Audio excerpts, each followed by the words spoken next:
Randy Hollis Jefferson, minamadali nga bang ibalik sa TNT ang tunay na problema ng Barangay Ginebra na kailangan nilang magawa ng paraan? Kung titingnan natin ang record ngayon ng Ginebra, meron silang 2 wins at 3 losses. Hindi pa naman yan katapusan ng kanilang kampanya, pero kung ikukumpara sa nakasanayan natin sa Ginebra, ay makikita talaga natin na may malaki talagang problema sa kupunan ni Coach Tim Cone. Ngayon, isang pangalan ang madalas sisihin ng mga fans, which is si Riley Grigsby.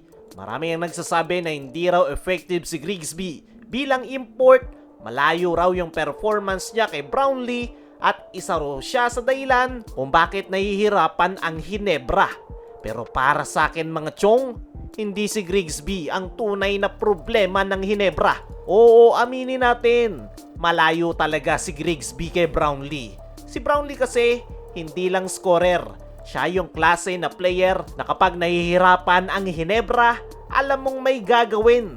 Kaya niyang gumawa ng sariling opensa, mag-create para sa kanyang teammates, at higit sa lahat, kaya niyang maging leader sa loob ng court. Si Grigsby, kaya niyang pumuntos kung kanyang gugustuhin. Sa katunayan, nagtala pa ito ng 40 plus points sa kanyang debut game. Kaya wala talaga kay Grigsby ang problema. At kung titignan mo mabuti kung ano talaga yung lagay ngayon ng Ginebra, ang pinakaugat talaga ng kanilang problema ay yung kanilang mga locals. Sa mga nakalipas na laro ng Ginebra, kapansin-pansin na parang kulang na kulang sila sa energy. Wala gaanong spark, walang intensity, kumbaga walang gutom yung mga players. At minsan, parang hindi nila alam kung ano pa talaga yung identity nila as a team. Pag pinapanood mo yung laro ngayon ng Ginebra, mapapaisip ka na lang talaga. Ano ba talaga yung laro ngayon ng Ginebra? Defensive team ba sila? Offensive team? O outside shooting team? O team na umaasa lang sa individual talent? Kasi kung defensive team ang Ginebra, bakit ang daling butasan ng kanilang depensa? Kung offensive team naman sila, bakit inconsistent ang kanilang shooting? Bakit hindi nila kayang maging consistent mula sa 3-point line? At isa lang ang ibig sabihin niyan, na wala yung identity ng Barangay Ginebra. At malaking factor dito ay yung pagkawala ni Scottie at Justin Brownlee. Hindi natin may kakaila na napakalaking bagay ng presence ni Scottie, lalong-lalo na ni Brownlee sa Barangay Ginebra. Hindi lang sa stats, hindi lang dahil sa scoring, kundi sila yung pinaka nagbibigay ng energy at intensity sa team. Si Scottie yung bumubuhay sa kanyang kupunan kapag matamlay yung kanilang opensa. Si Justin Brownlee naman yung nagbibigay ng intensity sa kanilang kupunan. Kaya naman ngayong wala si Brownlee sa Ginebra ay talagang nanibago ang Ginebra.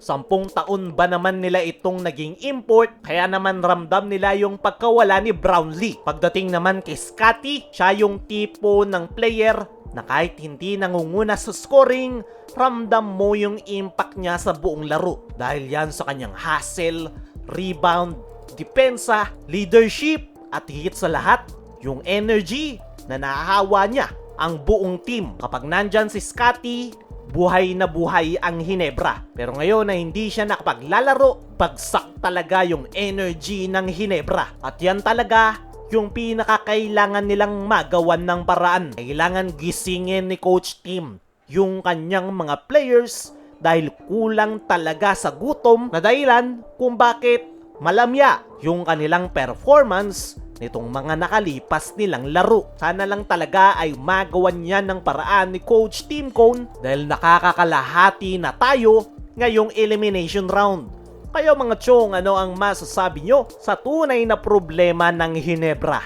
I-comment mo lang dyan sa ibaba. Samantala, Randy Hollis Jefferson, minamadali nga bang ibalik sa TNT? Kahapon nga mga chong ay inanunsyo ng TNT Tropang Giga na nakabalik na ng bansa, si Randy Hollis Jefferson, kung saan sumasabay na rin ito sa drills ng TNT Tropang Giga. Kaya naman marami ang nagsasabi na minamadali daw ng TNT si RHJ para sa kanilang kampanya ngayong conference. Para sa akin mga chong, sakaling minamadali talaga ng TNT ang pagbabalik ni RHJ, ay magiging malaking problema yan para sa kanila. Achilles injury nga yung meron etong si RHJ at talagang kailangan niyang mag-recover. Pero kung okay na talaga ay why not? Pero sana ay muli silang magkita ni Justin Brownlee dahil dalawa nga sila sa ine-expect na magbabalik sa kanilang kupunan ngayong conference. Kaya mga chong, ano ang masasabi nyo?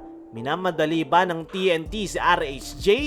Ano rin yung masasabi nyo sa tunay na problema ng Hinebra? I-comment mo lang dyan sa ibaba.